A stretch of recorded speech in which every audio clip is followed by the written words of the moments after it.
Sedrick, I'll just ask you about road environments. Obviously, first true road game. I mean, how difficult can it be to hear when you're in a loud road environment? How much does that affect you as a quarterback as far as the cadence and the snaps? I definitely think it could be a factor, especially on the road in the SEC. I think there's a lot of great stadiums. You talk about, USC, Auburn, whoever it may be. Those environments get really crazy and loud. So, it can cause some problems in those environments. But honestly, that's something that we work on, that we practice throughout the week. So, we try to minimize those things. Cedric, what has stood out to you about this South Carolina defensive front, the challenges they're going to put forth on Saturday? I think the thing that stuck out most to me has to be their athletic ability, just the pure God-given ability that those guys possess. I think they are extremely talented. They fit the archetype, for the type of guys you look for in the SEC. So I think those guys are really talented. Yes, Cedric, I just wonder if you could evaluate, or what was the evaluation after reviewing tape of the offense's ability to run the football against Samford, and what will you guys need to do to improve, if that's what you're looking for, against South Carolina this week? I think it's a bit of everything. I think we left some things out there for sure. But I think in general, we left some things out there: pass protection, run protection. Just in general, we can be better. We will be better. That's something that we look forward to, and something I'm excited about going into this week of practice. Yes, Cedric, Kirby said after the game that offensive line rotations don't matter that much. Basically, it's you doing your job, guy next to you doing his job. Is it that simple, or do the guys playing next to you up front, does it matter in terms of chemistry and things? That's what he said. That's what we're going with. Everybody do their job.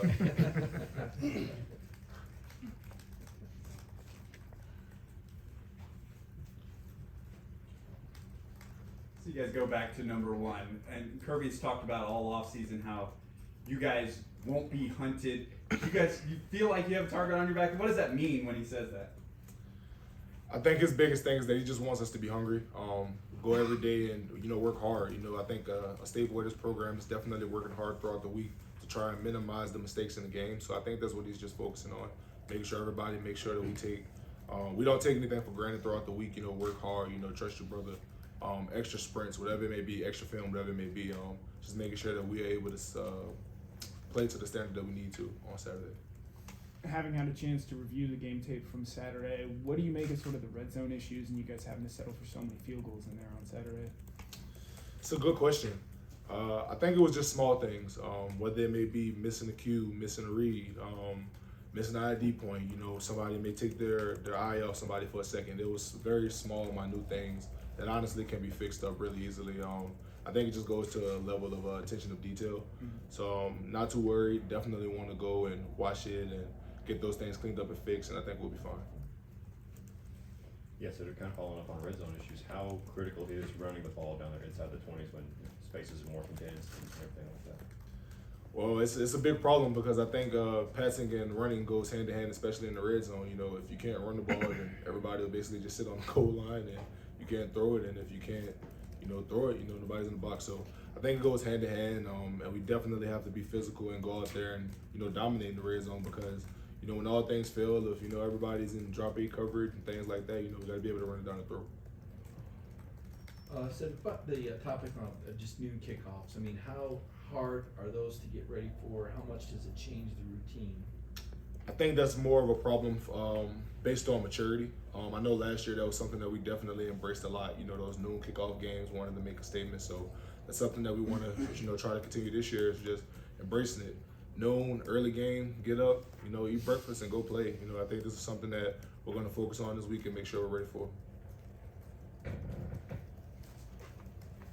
Cedric, 2 games in, where do you feel like this offensive line has grown the most through 2 games, and what are some of your focus for ways you guys can get even better? That's a good question. I think somewhere where we've grown the most has to be the physicality. I think just seeing, guys flash on film, I think it happens a lot in the Oregon game, the Stanford game. I think there were a lot of individual plays for each person where you see a guy, take a guy to the sideline, to the bus, whatever it may be. And I think that's where we've grown the most. I think where we can be better is everybody having extreme detail every play. I think there was a lot of times where, really in the offense in general, where people just, one person, may have an off play. And I think that once we get to the point where all 11, is on, and nobody's having those small mistakes, I think we'll be even better. Cedric, what have you seen out of Kendall Milton these past 2 games? He's taken on more of a bigger role in the running game. Just assess his performance over the last 2 weeks. I think Kendall has done a tremendous job in his running style. I think when Kendall first came in, I think he was very downhill, just hit the whole dude he's supposed to do. And I think Kendall's becoming more comfortable. I think he's starting to see things better and, genuinely starting to feel into his own. And, I'm proud of him for it.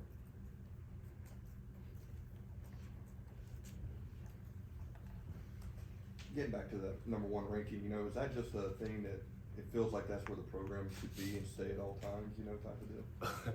Personally, I don't want to get into that. I want to stress that to the guys not to get in that as well, because that's something that changes every week. 1 week we may be #1 and it may change the next week. So I think for us, it's just making sure that we uphold the Georgia standard and making sure that we play the way that we need to and win games. I think that's the bottom line.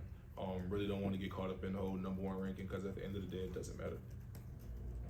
So last year Tate had that devastating injury and he was cheering you guys on throughout the whole season. What is it like just having him right next to you once again and just being able to be a part of that game plan and have him right next to you on that line? It's great to have Chuck back.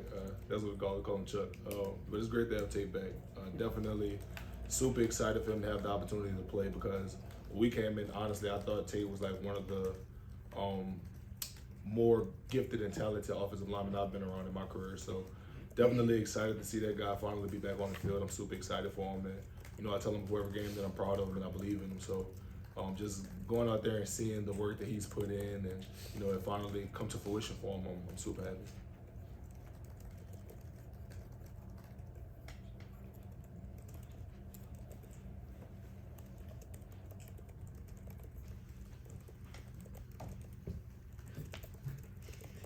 Sorry, I know you're not a scoreboard watcher for sure, and you're hyper focused. But you go home and you see teams like Texas A&M losing to Appalachian State. You see Notre Dame losing to Marshall. Is it kind of an eye opener, kind of a reminder to what you were just talking about as far as the standard?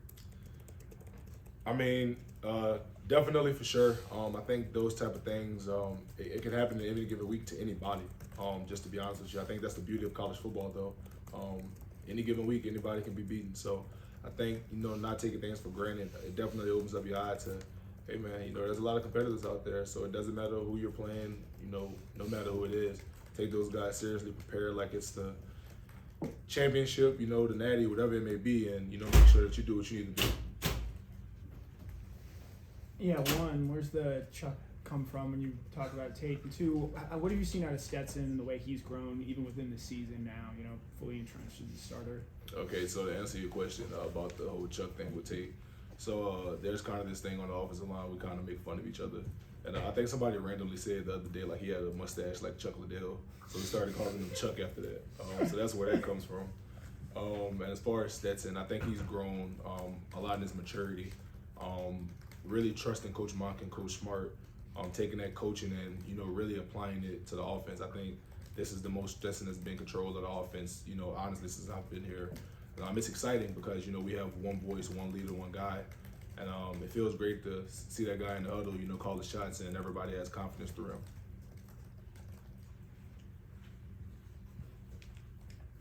Yeah, you're down in the trenches with your defensive mates every day. You lead the nation again in scoring defense.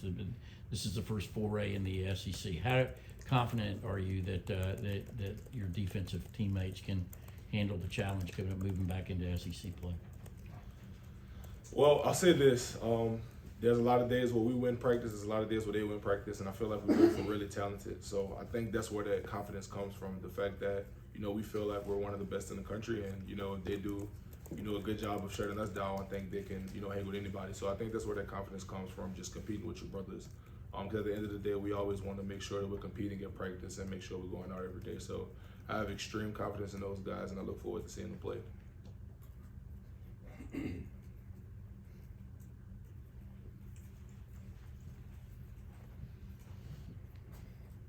So I feel like there's so many phrases that fly around this program that are like very George, like attack the day and keep chopping and elite or not. Is there one of those that sticks out to you that motivates you more than maybe another? Or I mean, are there are plenty of those phrases, right? Yeah, for sure. I'm not even sure if I'm supposed to really share this, but just our biggest thing lately has been nobody cares about your feelings. At the end of the day, whether you're hurt, you are tired from class, nobody really cares. At the end of the day, you're expected to do your job, and that's just what it is. If Chuck is Tate's nickname, what's yours? Other than Sed is too easy. What's your name? They always talk about my beard. They say I have a patchy beard, so that's what they always call me, Lil Beard. Any more questions for Sedrick? Okay, Sedrick, thank you. Thank you. Y'all have a blessed day.